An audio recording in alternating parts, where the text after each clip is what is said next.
ഔഷധിപ്പില്ലേ?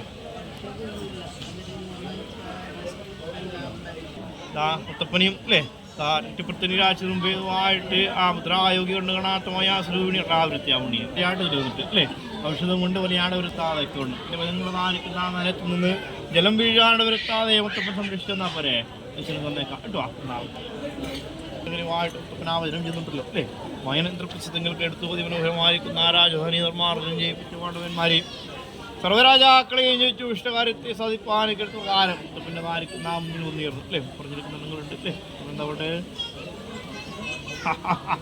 ഒക്കെ ആയ സന്തോഷവും നേരിഴിഞ്ഞുകളില്ല. എപ്പോഴും കാലം നേരത്തെ മുത്തപ്പനെയും ആരും അതിന് വായിട്ടേ വച്ചിക്കുന്നുണ്ടല്ലോ അല്ലേ? ചുവട്ടും കരിയാതെ വട്ടക്കേട് വന്ന് പോയി ചുമയാണ്ട് വരുത്താതെ തടസ്സങ്ങളുണ്ട് അല്ലേ? ഒന്നല്ലെങ്കിൽ മറ്റൊരു വിഷമായിപ്പോന്ന് കുറ്റമല്ലേ? അതൊരു മാറ്റം മുത്തപ്പൻ തരണം അല്ലേ? എന്നല്ല വേണ്ടത്. ഒരു വഴികാട്ടിയായിട്ട് നിലനിന്നിട്ട് ഇതോചിതം മുത്തപ്പാൻ്റെ